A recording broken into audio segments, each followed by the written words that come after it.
Hello guys, myself is Sumit Punjabi and I am a qualified company secretary. So today we are going to understand section 161 of the Companies Act. Section 161 of the Companies Act talks about the additional director, alternate director and the nominee director. तो आज हम सिर्फ additional director देखने वाले इस video में। ये video आप स्टार्ट टू एंड प्रॉपरली देखेंगे ना तो आपको एडिशनल डायरेक्टर के सभी प्रोविजन इजीली दिमाग में बैठ जाएंगे। So let's discuss and understand. देखो, इस सेक्शन में एंटर होने से पहले एक चीज आप मुझे बताइए, शेयर होल्डर के पास होता है पावर या डायरेक्टर के पास पावर होता है डायरेक्टर अपॉइंट करने का? Usually share holder that is member has the right to appoint director, क्योंकि इसका लॉजिक सिंपल है कि जिसने पैसा लगाया है उसी के पास राइट है किसी भी बंदे को अपॉइंट करना एज अ डायरेक्टर, क्योंकि मैनेज करने वाला वही है कंपनी को। तो usually shareholders that is member has a right to appoint a director, but इसका भी एक एक्सेप्शन है।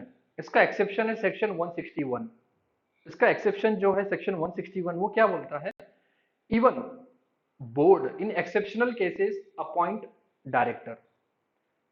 तो जो वो डायरेक्टर अपॉइंट करते हैं that director is known as additional director. मतलब एडिशनल डायरेक्टर वो डायरेक्टर होता है जो बोर्ड अपॉइंट करती है, ना कि शेयर होल्डर्स। जो शेयर होल्डर्स अपॉइंट करते हैं डायरेक्टर, हम उनको बोलते हैं नॉर्मल डायरेक्टर या regular director. So additional director की रिक्वायरमेंट क्यों पड़ती है? इसका सिंपल लॉजिक एक ही है। सपोज कंपनी के पास कोई बड़ा प्रोजेक्ट आ चुका है जिसमें एक एक्सपर्ट की एडवाइस रिक्वायरमेंट है एक्सपर्ट की advice. In that situation the existing board may appoint any person as a expert advisor in the form of director to advise the company relating to the particular project. In that situation a director can appoint। एक पहला situation हो गया। Second situation क्या होता है? Suppose in case of private company अगर सिर्फ दो ही डायरेक्टर है और एक डायरेक्टर की डेथ हो गई, तो minimum requirement of director that is two has been violated, क्योंकि एक डायरेक्टर मर चुका है। तो हमें अब अभी फिर एजीएम रखनी पड़ेगी, जनरल मीटिंग रखनी पड़ेगी, तो उसके लिए हम वेट नहीं कर सकते। तो इन दैट सिचुएशन जो एग्जिस्टिंग डायरेक्टर है वो किसी भी बंदे को as a additional director appoint कर सकता है। इसका ये फंडा है। थर्ड पॉइंट ये भी हो सकता है कि अगर आपको किसी को as a managing director appoint करना है तो उसको पहले आपको एडिशनल डायरेक्टर अपॉइंटमेंट करना पड़ता है, then after managing director. So this is the requirement of और लॉजिक ऑफ सेक्शन 161। हाँ चलो हम डिटेल में पढ़ते हैं। Section 161 talks about the additional director, alternate director and nominee director. ये तीन लोगों के बारे में बात करता है। सबसे पहले हम अंडरस्टैंड कर लेते हैं कि what is the meaning of additional director. Additional director means a director appointed to provide the expert advice to the board of directors of the company.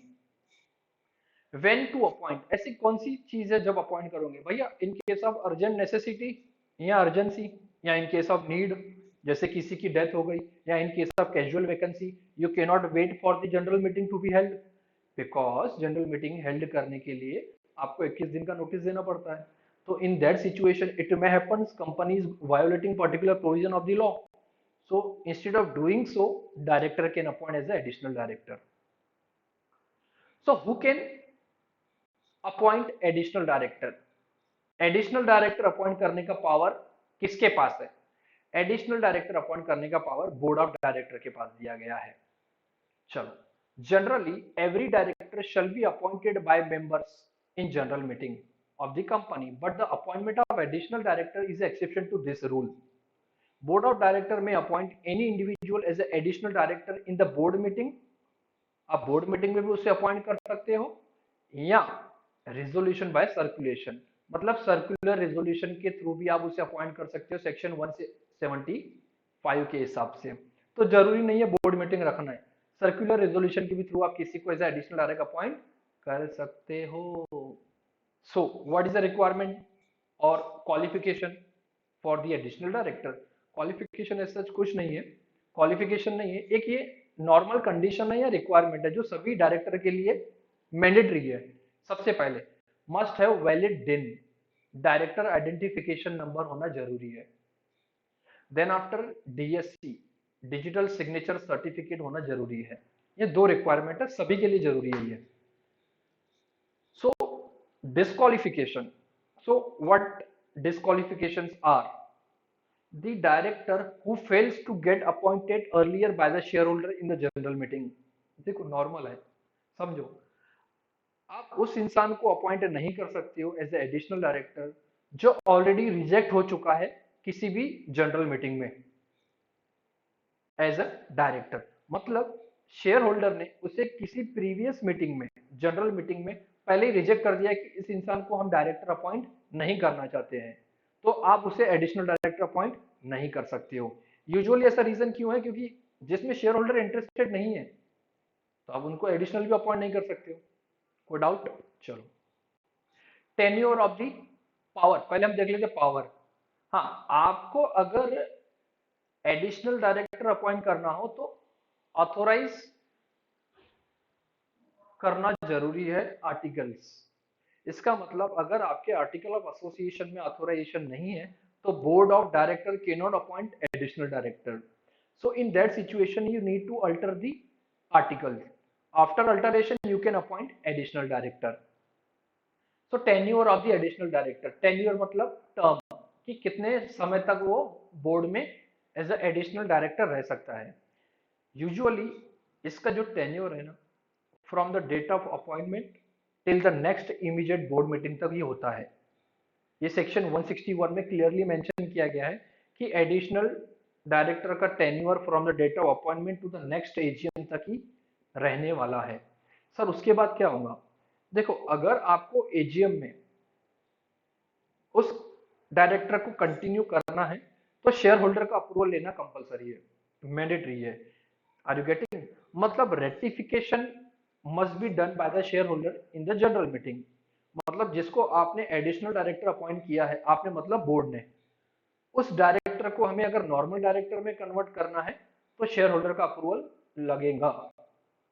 उसे बोलते हैं regularisation of the director. Normal director or additional director. Normal director are those director which has been appointed by the shareholder in the general meeting. Additional directors are the director which is appointed by the board. Are you getting? So simple फंडा वही है कि जब तक AGM नहीं होती तब तक आपका टेन्योर है। इसका ये मतलब समझ लो कि अगर एजीएम नहीं भी हुई तभी भी आप ऑफिस अपना सीज कर दोगे, मतलब you will be discontinued. AGM हो या ना हो, यू विल बी डिसकंटिन्यूड। अगर एजीएम होती है और उसमें आपको रेटिफाई कर दिया गया शेयर होल्डर ने बोला है या we are okay for you, you can continue. मतलब additional director can continue as a regular director, भले ही एजीएम हो या ना हो। चीज समझ लो, आपका टेन्योर एक्सपायर हो जाता है क्योंकि due date of AGM is 30 September.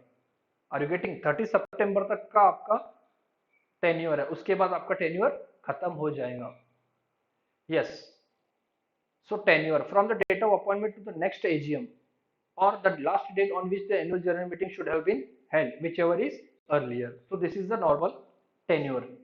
Compliance, अभी आपने अगर किसी को एज एडिशनल डायरेक्टर अपॉइंट किया है बोर्ड में तो आपको कुछ फॉर्म फाइल करना पड़ता है रजिस्टर ऑफ कंपनीज के पास। तो पहला फॉर्म होता है आपका DR-12, that is particulars of director within 30 days from the date of appointment, that is a board meeting.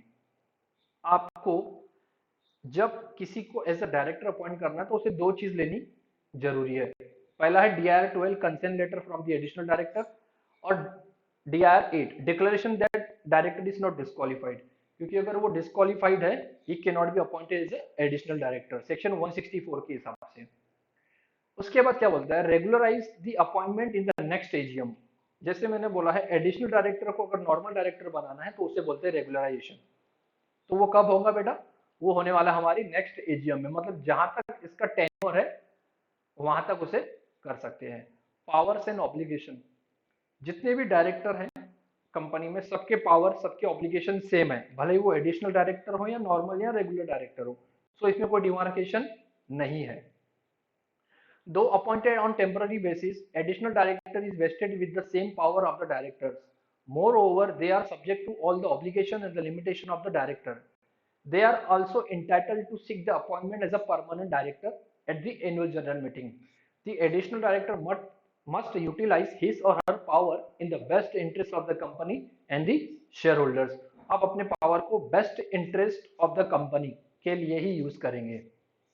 So how much और number of additional director you can appoint, maximum number, simply जो हमारा maximum number of director दिया गया है 15, आप उतने appoint कर सकते हो। हाउ एवर अगर आपके आर्टिकल में सपोज 11 डायरेक्टर दिए गए हैं, कितने 11, और 11 में से आप ऑलरेडी 5 अपॉइंट कर चुके हो, कितने अपॉइंट कर चुके हो 5, तो आप max to max 6 director additional director appoint कर सकते हो। सिंपल फंडा है, मतलब आर्टिकल को ब्रीच नहीं करना है, जितना आर्टिकल में लिखा हुआ है उतने number of director you can appoint. The number of directors and the additional directors taken together should not exceed the number specified in the articles. For example, if the articles of association of the company permits the appointment of 11 directors in total and the company currently houses with 5 full-time directors, the board of directors may appoint maximum 6 additional directors. कितने appoint कर सकते हो? Maximum 6. So this is the normal requirement. एक और चीज आपके दिमाग में आ सकती है, क्या सर एडिशनल डायरेक्टर को हम मैनेजिंग डायरेक्टर अपॉइंट कर सकते हैं क्या? Yes you can do, because किसी को भी आपको मैनेजिंग डायरेक्टर अपॉइंट करना है तो उसको मैनेजिंग डायरेक्टर अपॉइंट करने से पहले उसे एडिशनल डायरेक्टर अपॉइंट करना नेसेसरी होता है, क्योंकि आप उसको डायरेक्टली मैनेजिंग डायरेक्टर नहीं बना सकते हो। पहले उसे एडिशनल डायरेक्टर अपॉइंट कीजिए, देन आफ्टर उसी बोर्ड मीटिंग में उसे मैनेजिंग डायरेक्टर अपॉइंट कीजिए। मतलब आपके दो एजेंडा बनेंगे, agenda number 1 appointment of mister so and so as a additional director, फिर agenda number 2 appointment of managing director so and so as a managing director. Are you getting? So आपको अगर managing director appoint करना है तो आप additional director को appoint कर सकते हो। इसकी भी रिक्वायरमेंट सेम होती है, मतलब जो आपने एडिशनल डायरेक्टर को मैनेजिंग डायरेक्टर बनाया है उसका टेन्योर सेम होना कंपलसरी है। सेम मतलब जैसा एडिशनल डायरेक्टर का है, मतलब date of appointment till AGM, AGM के बाद उसका रेगुलराइजेशन होगा, मतलब कंटिन्यू करना है कि नहीं करना है। अगर रेक्टिफाई कर लिया शेयर होल्डर ने तो उस एडिशनल डायरेक्टर को प्लस मैनेजिंग डायरेक्टर को हम कंटिन्यू करवा सकते हैं, अदरवाइज उसका टेन्योर वहीं समाप्त हो जाएगा अगर शेयर होल्डर ने उन्होंने उनको अपॉइंट नहीं किया तो। So this was all about the additional director section 161। अब कल की वीडियो में, नेक्स्ट वीडियो में हम देखेंगे nominee director, alternate director. So please like, share, subscribe my channel. If you like this video, please click on the like button. Thank you so much.